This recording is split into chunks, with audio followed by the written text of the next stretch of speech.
The English language has proved to be a remarkably resilient bond between India and the UK in the last 6 decades. Within India, English is widely seen as the language that enhances educational, economic opportunity and social mobility. And outside, Indian businesses have flourished internationally, Indian students, researchers and academics have won the highest global accolades, and English language has had a role in that success. However, there remains a gap in India between the demand for English language skills at grassroots level and the provision of quality training and teaching. Project English is British Council India's response to that scenario, where we try to make quality English language expertise from the UK accessible to the largest number of people, working with key partners here in India. And it's by working with partners that we can eventually have a real impact on the lives of young people, giving them the skills and knowledge they need for the 21st century.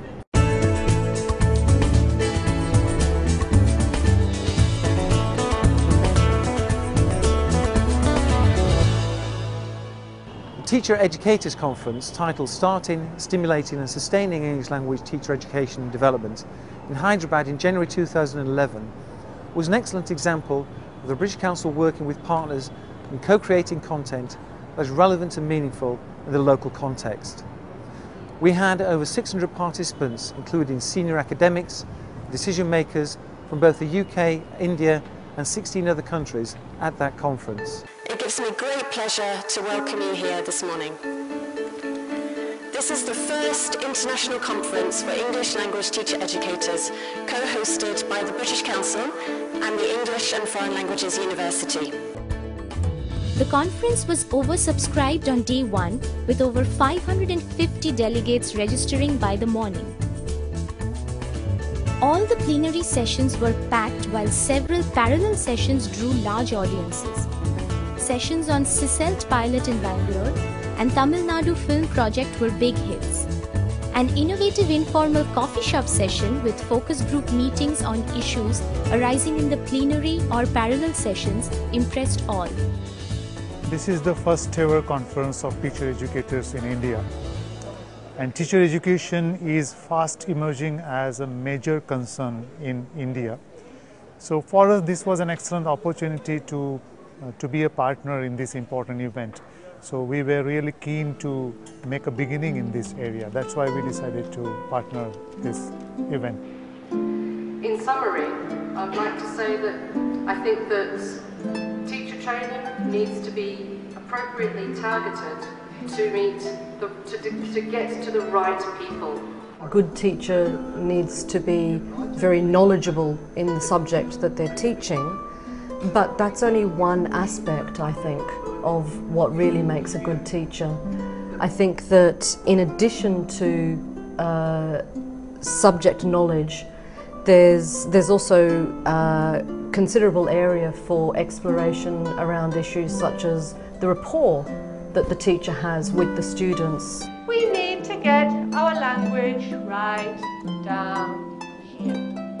Pupils don't know this word, but I've seen it happen. I've seen primary teachers use university vocabulary in the primary classroom. The role of the teacher educator is absolutely central to the process of bringing about change in classroom practices.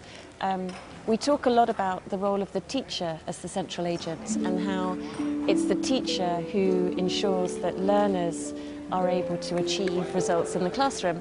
And I think by definition, the role of the teacher educator is also central in ensuring that the teacher is able to achieve those results. So it kind of goes on like a domino effect, really. I think one thing that I noticed was motivation, that inner urge to want to do something is basic to for a teacher to be able to learn, and that was available, which in a way I took for granted, because when you organize a top-down kind of a program in schools or anywhere, it is mandated, and people have to do it for either incentives or promotions or whatever. That doesn't work.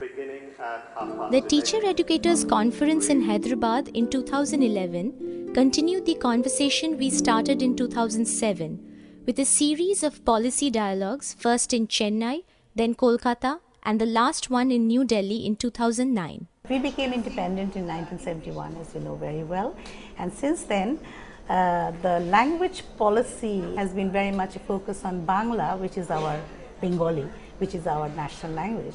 What is happening in Bangladesh is that though children start learning from level 1, class 1 at the primary level, we do not have the resources and the teachers who are capable enough to teach them in the right manner. Working with a team spread across several British Council locations, Chennai, Hyderabad, Delhi, Kolkata, representatives from the partner organization and a team of 28 young volunteers from EFLU posed a special responsibility for the project team. Now we are actually caught in a situation where there are no teachers, there are no materials, but English is being taught.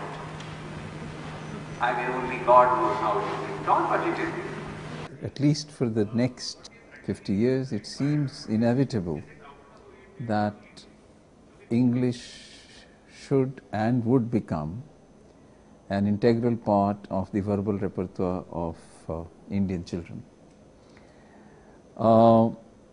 Not, I have been trying to argue for a long time, not at the cost of other languages, but in the company of other languages. So we want to say that equal opportunities should be given, equal opportunities for education, access to languages, access to all kinds of education should be available to all children.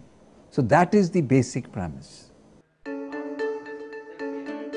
particular advantage of this event has been the ability and the opportunity of networking. We managed to meet lots of agencies, people, organizations and individuals, NGOs as well. I think we will have a lot to work together in future from this event. It was obvious to all present that a key moment in the chapter of English language teacher education in South Asia had arrived in Hyderabad. British Council and English and Foreign Languages University were there at every step.